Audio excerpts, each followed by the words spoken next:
Fala galera, beleza? Eu sou o Luiz Henrique e eu voltei de novo. Hoje eu queria falar com você um pouquinho sobre uma história que eu acho que todo mundo conhece. Eu queria contar um pouco sobre a história de Davi, um pouquinho do que ele passou e contextualizar um pouco, porque eu acho que isso é uma coisa muito importante que muita gente precisa saber e muitas vezes a gente comete alguns erros nessa área específica que eu vou falar, e aí a gente termina se afastando de Deus de uma forma que a gente não precisava fazer. Eu queria saber se, assim como eu, você também aí tem alguma fraqueza, alguma área de fraqueza na sua vida onde você sabe que você tem um pouco mais de dificuldade para lidar com as coisas daquela área, que você já sofreu com alguma das coisas daquela área em algum momento específico da sua vida. Você tem isso porque, assim, eu como ser humano, eu acho que todo mundo tem, tá? Todo mundo tem uma área que é um pouco mais delicada da vida e você tem que tomar bastante atenção, prestar bastante atenção nessa área específica. A historinha que eu queria contar hoje é de um carinha chamado Davi, que eu acho que quase todo mundo conhece essa história, tá? Davi, pulando para a parte que interessa, que é onde eu quero contar hoje, ele era rei, certo? Ele foi o maior rei do seu tempo, então ele estava lá sendo rei, estava dentro do palácio, e ele falou assim: caraca, tô com uma preguiça, cara, tô assim, sem nada para fazer, um tédio.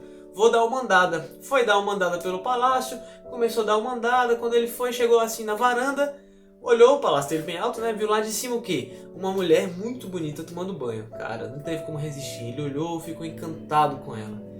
Mandou chamar o pessoal, falou: gente, pelo amor de Deus, quem é essa mulher que tá tomando banho? E falaram: ó, essa aí é Batseba, esposa do teu amigo, Urias. E aí ele ficou em choque, mas aí a carne falou mais alto. A carne falou mais alto, ele mandou chamar a mulher, teve relações com ela e depois ele mandou ela pra casa. Só que aquilo ficou batendo na cabeça dele, falou assim: caramba, eu tive relações com essa mulher, eu preciso dar uma forma de consertar isso. E aí qual que foi o erro de Davi? Ele tentou consertar o erro dele com as próprias forças dele, com a própria inteligência dele, da forma que ele achava que fosse dar certo. Adivinha qual foi a grande ideia de Davi? Mandou chamar o amigo, né, o marido da mulher de Batseba, o nome dele era Urias. Urias já ocupava um cargo alto no exército de Davi, e ele falou assim: olha, Urias, eu tenho uma missão especial para você. Você vai para a batalha e você vai ficar na linha de frente da batalha. Ele mandou, na verdade, que alguém fosse dizer para Urias que ele ia ficar na linha de frente da batalha. Para quem nunca foi para a guerra como eu vou dar um pequeno contexto. Quando você fica na linha de frente da batalha, você tá exposto, você fica ali exposto, porque tipo assim, você tá na primeira linha, cara, é onde vai vir mais ataque, é onde os inimigos estão mais fortes, é onde pode qualquer coisa mais facilmente matar. Adivinha o que aconteceu com Urias? Ele morreu. Urias morreu a mando de Davi. Davi não matou Urias com as próprias mãos, mas fez com que ele morresse por causa das consequências do que Davi fez. Cara, teve esse momento quando Davi recebeu a morte de Urias, ele caiu em si, a ficha caiu e Davi ficou completamente abalado. Completamente abalado. Davi rasgou as vestes, caiu no chão e a única coisa que ele sabia era orar. E ele pedia para Deus assim: Senhor, pequei contra o céu, pequei contra ti, eu fiz uma coisa terrível, mas por favor, Pai, por favor, não afasta de mim a tua presença. Nesse momento Davi não se lembrou do reino, ele não se lembrou de Batseba, ele não se lembrou de nada. A única coisa que Davi pediu, e ele pedia, e ele chorava, e ele suava, era assim: Senhor, não afasta de mim a tua presença, Pai, eu pequei, eu sei que eu estou aqui errado, eu sei que eu estou aqui imundo, mas por favor, não afasta de mim a tua presença. E aí eu queria dar um outro exemplo, que é o exemplo oposto. Judas. Todo mundo conhece a história de Judas. Judas traiu Jesus, só que o que aconteceu? Em vez de Judas se aproximar depois de Deus e falar assim: Senhor, eu pequei e foi um pecado assim, eu traí Deus, mas poxa, me perdoa porque Deus é amor. O que Judas fez? Foi lá, achou que estava afastado completamente da presença de Deus e se matou.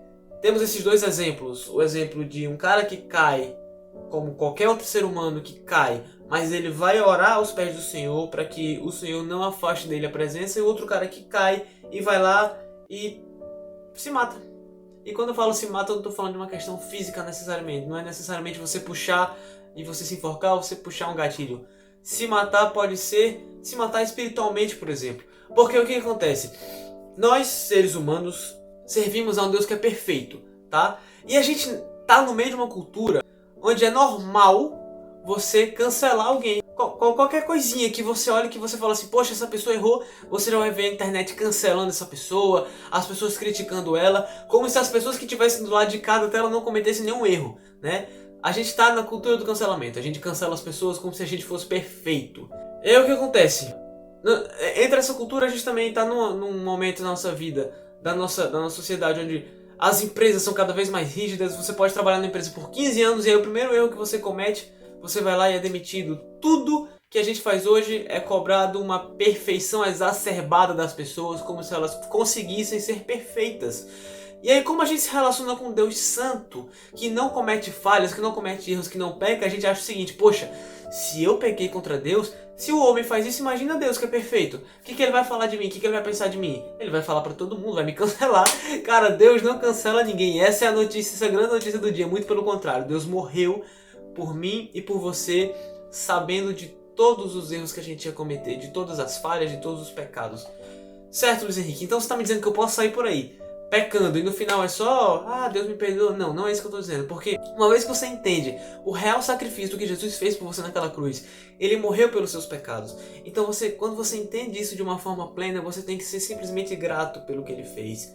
Você tem que ser grato, cara. Eu não estou dando aqui uma autorização para que você cometa pecado, para que você erre. Não é isso. Mas o que eu estou dizendo é o seguinte, cara, se você escorregou, chega mais perto dele. Não vai pra longe. Não tenta consertar as coisas com sua própria força. Não tenta falar assim, não, a minha inteligência é o suficiente para resolver isso. Porque não é. Não é. A gente vê inúmeros exemplos. Eu citei 2. Mas a Bíblia tá cheia de exemplos de pessoas que erraram e tentaram consertar as coisas com sua própria força. Tem o rei Saul, tem o rei Nabucodonosor. Se a gente ficar aqui, a gente passa o dia todinho citando exemplos de pessoas que erraram e tentaram consertar as coisas pelo seu próprio braço. Não dá certo. Não deu certo pra ninguém e não vai dar certo pra ninguém. Só quem consegue consertar as coisas da melhor forma possível é o Senhor. E aí, cara, o que eu tô querendo dizer com isso tudo? Não se afasta dele. Você e todo mundo, a gente comete erros, a gente peca. Porque somos seres humanos, somos feitos de carne e osso.